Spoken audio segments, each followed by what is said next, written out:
I thought I'd have a wonderful live stream with you guys to tell you how to not get hacked, because I see a lot of people losing all their money. And it's weird because I can only yell and scream so often before it becomes 100% of my communication. I need to be able to speak normally about normal things without warning you about how not to get hacked every 5 minutes. Sucks for new users, because if a new user joins and they don't see the warning in time, they might lose their keys. So I'm going to teach you how to not get hacked. I've never been hacked, and most people aren't hacked. The minority of people in cryptocurrency are hacked, and I don't want you to be that minority.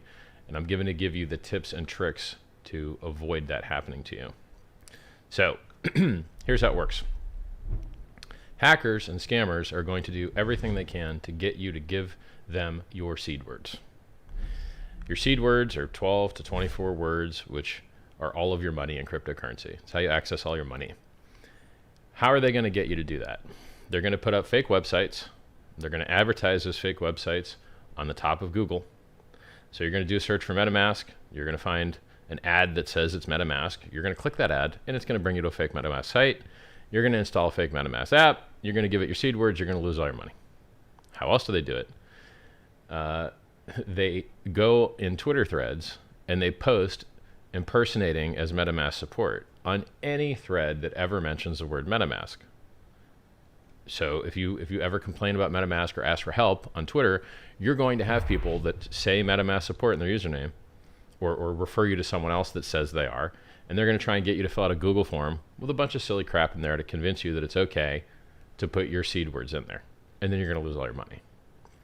So fake websites to get your seed words, fake Google sheets, or rather there's like a form in Google that you can like fill out forms with. I don't remember what it's called.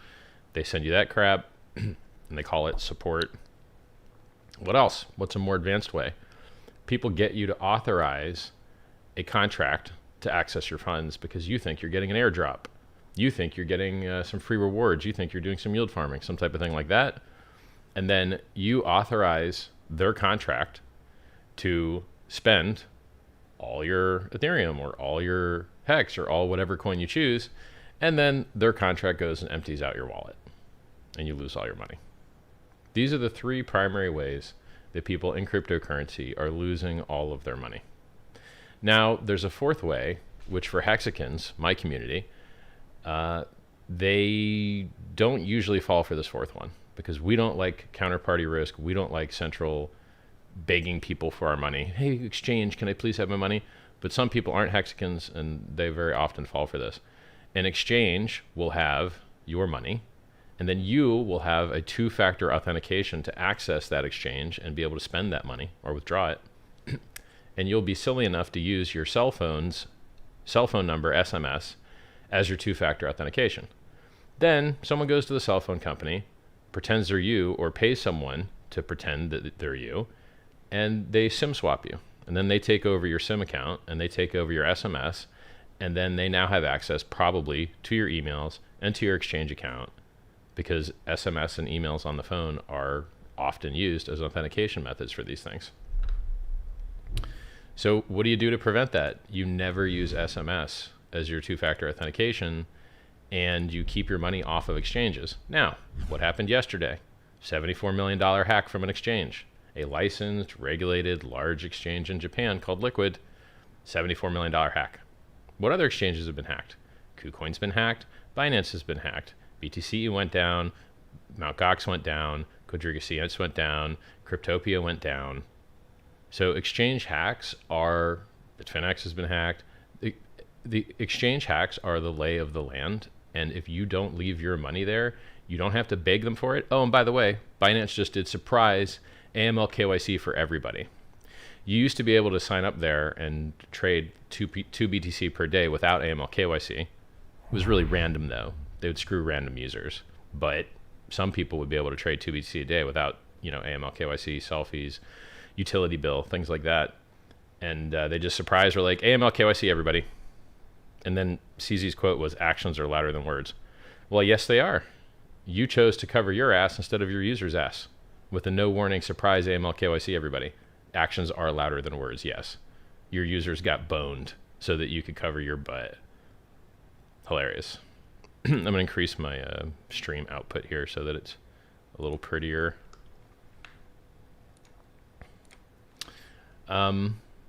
Yeah, so that's how you not get hacked. Now there's other ways to not get hacked, right?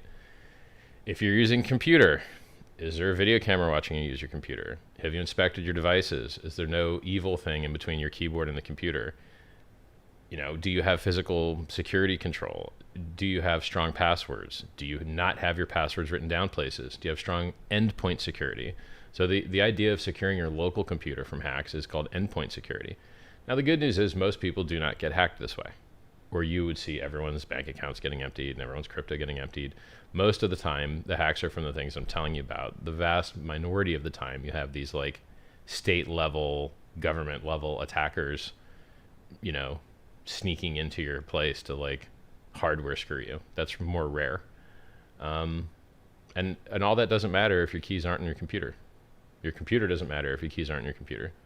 You can put your keys into MetaMask. So go to metamask.io, download the correct MetaMask, put your seed words in it. Never put your seed words into anything else without extreme, insane due diligence. And even in this case, make sure you installed the real MetaMask or you'll lose all your money. You can do what you need to do. You're on hex.com, go to hex.com, you open up some stakes. Good. You can delete it. You can now sign out, delete the app, delete the keywords, go to the C drive, right click, properties, advanced options, something along these lines, and then use the trim tool. And then that will get your SSD to write or to declare that all those places that are supposed to be actually deleted actually get deleted. See, in your computer, when you tell it to delete things, it doesn't actually delete them. It just tells you that they're deleted, but they're not actually deleted. So if you want them to actually be deleted, if you have a spinning drive, you need to overwrite that area a few times. 3 times is probably fine. Some people say the Gutman method, like 31 times is better, but I don't think that's necessary. And then if you have an SSD, it needs to support the trim functionality, and then it will go through and say, hey, I know to save write overhead and longevity and time, we're just going to pretend that these things aren't here anymore by flagging them as not here. But I want you to go into the SSD and actually take these flash bits and then mark them as available again. And then you can't recover that data. So if you use now, I mean, there are some exceptions with over provisioning and some very advanced technical topics I can't get into, but you as a normal user, the best you can do is delete all your stuff, make sure it's not in the recycle bin, empty your recycle bin, and then, you know, right click C drive, properties, advanced, and then optimize is the keyword you're looking for. So in Windows, optimize runs the trim function. You can do it manually in the command line too, but I mean, most of you guys listening aren't command line people. So yeah, if you guys follow those directions, you probably are not going to get hacked. Even if you don't follow those directions, you're probably not going to get hacked because most people don't. But I don't like it when I see people get hacked. It is really gross. It really sucks. And by the way, I mean, I talk about other projects in cryptocurrency and exchanges getting hacked all the time. And if you don't use other projects and you don't have money in cryptocurrency exchanges, you're much less likely to get hacked and lose everything. You know, like hex.com has had 100% uptime, flawless function since launch nearly 2 years ago. Think about all of the people that could have been saved from imminent doom had they heard about Hex, got into Hex. I mean, the price went up 4,000x before staking, up to 8,000, 9,000x with staking. That's insane. That's like being able to buy Bitcoin back at a penny. It's just amazing. But so many people out there don't understand it. So this this should hopefully save you. And if you follow my good advice, oftentimes your life will be a lot better.